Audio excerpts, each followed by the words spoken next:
Assalamualaikum students, good morning. How are you all? I hope you all are fine and I'm your social studies teacher and this is your book. Now we start our today's topic. Now please open the page number 1. Okay, so class सबसे पहले हम geography के बारे में पढ़ेंगे. Chapter number 1 है हमारा, उसका नाम क्या है? Geography of the Muslim world.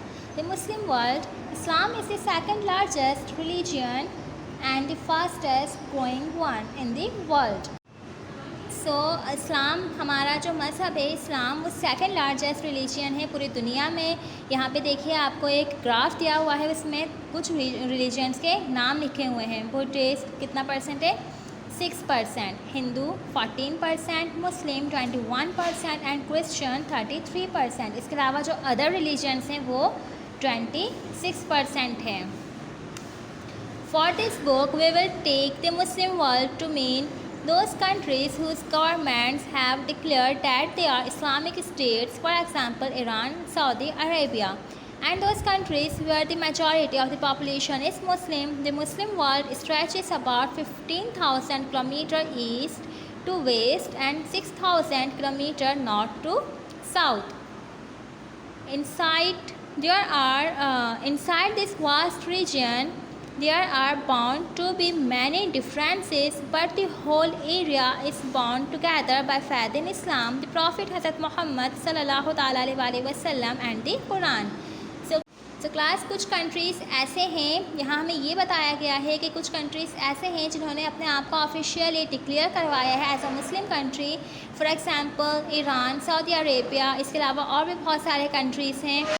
Muslim world का जो रकबा है वो 15,000 किलोमीटर ईस्ट से लेकर वेस्ट तक है और 6,000 किलोमीटर नॉर्थ से लेकर साउथ तक है. ये छोटे छोटे से पॉइंट्स हैं, ये आपने याद रखने हैं, ये MCQ में आ सकते हैं. इसके अलावा तमाम मुस्लिम कंट्रीज़ को जो एक तरीके से जोड़े हुए हैं वो हमारा इस्लाम है, हमारे नबी की बताई हुई बातें हैं, कुरान पाक है. ये तमाम चीज़ें तमाम मुस्लिम कंट्रीज़ को आपस में जोड़े हुए हैं, उनकी बॉन्डिंग बनाए हुए हैं. Physical features, as you can see from the map on page number 2, most of the Muslim countries are located on level land.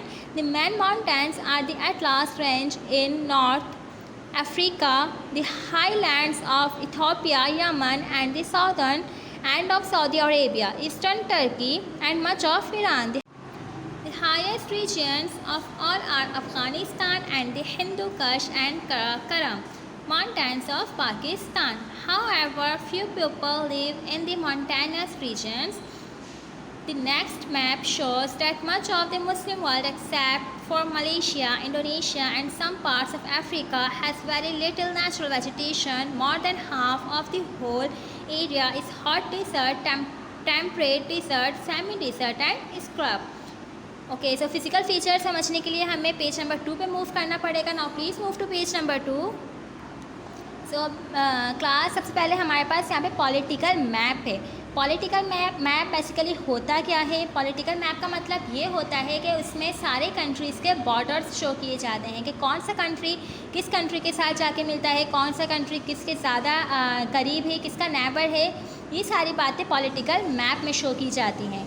सो इसके अलावा अभी आप जो मैप में देख रहे होंगे जो सारा ग्रीन कलर है, इसका मतलब क्या है? जहाँ जहाँ सारा ग्रीन पार्ट हुआ है वो सारे मुस्लिम कंट्रीज़ हैं. ओके, सो पॉलिटिकल मैप के बाद हम आते हैं map showing physical features of the Muslim world. Muslim world के फिजिकल फीचर्स जो शो कर रहा है, सारा ग्रीन एरिया मैंने आपको भी बताया था, ये सारे मुस्लिम कंट्रीज़ हैं और सारा जो ब्लू एरिया है वो सारे ओशियंस हैं, यानी कि समंदर हैं.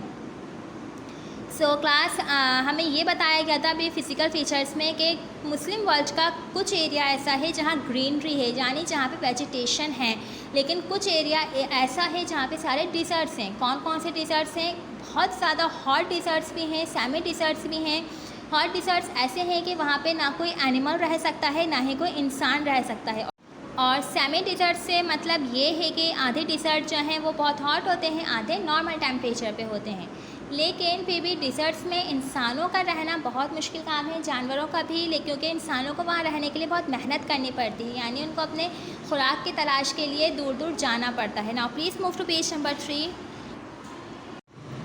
In these deserts areas, apart from a few oases, little or nothing grows except very tough plants which can survive in such harsh conditions. This can provide food only for the hardiest sheep and goats, usually kept by nomadic or semi-nomadic people who wander with their flocks and herds in search of pasture. यहाँ पे वही बात बताई गई है जो मैंने अभी आपको बताई थी कि ऐसे डिजर्ट्स जहाँ पे बहुत ज़्यादा टेम्परेचर गर्म रहता है, वहाँ पे इंसानों का रहना तो बहुत दूर की बात है, वहाँ पे जानवरों का भी सर्वाइव करना बहुत मुश्किल हो जाता है, क्योंकि वहाँ नेचुरली इतने ज़्यादा प्लांट्स नहीं होते कि जानवर उनसे अपना पेट भर सकें। सिर्फ कुछ ऐसी थोड़ी बहुत ग्रास आ जाती है कि शीप और गॉड्स इससे अपना गुजारा कर लेते हैं।